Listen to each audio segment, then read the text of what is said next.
బావా తెచ్చావా? డబ్బు తెచ్చావా? తెచ్చావా? డబ్బు తెచ్చావా? తెలీదు బావా. గొడ్డలేసుకోవడం తెలుసు, బాగా రెడీ అవ్వడం తెలుసు. ఇంటికి పోతే మొగుడున్నాడు, వాడు కొడతాడనే విషయం తెలియకుండానే డబ్బులు లేదని చెప్పి నా దగ్గరికే వచ్చి చెప్తావా? నువ్వు రాయే.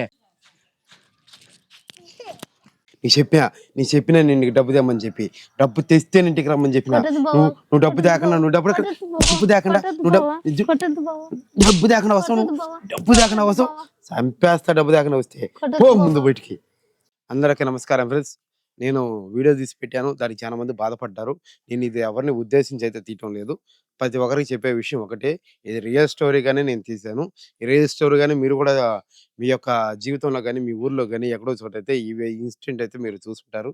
ఖచ్చితంగా చెప్తున్నాను. మన ఫ్యామిలీ గాని, మన అమ్మా నాన్న గాని, మన బంధువులు గాని మనకు మంచి జీవితాన్ని ఇవ్వాలని చెప్పి చెక్ చేసుంటారు. కానీ కొన్నిసార్లు ఏదో బ్యాడ్ ఇన్సిడెంట్ వల్ల వీళ్ళు సరిగ్గా వెరిఫికేషన్ చేయకపోవడం వల్ల మనకి ఇలాంటి మొగుళ్ళనేది భార్యలకు దక్కుతూ ఉంటారు. అలాంటప్పుడు వాళ్ళ జీవితం ఎలా నాశనం అయిపోతుంది, వాళ్ళు ఎలా ప్రతిరోజు నరకం అనుభవిస్తారని మనమైతే ఈ వీడియో చేయడం జరిగింది.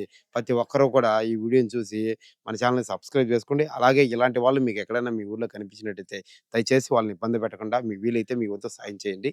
అందరిని పేరు పేరున కోరుకున్నాను. తప్పకుండా మన ఛానెల్‌ని సబ్స్క్రైబ్ చేసుకొని లైక్ అండ్ షేర్ చేయండి.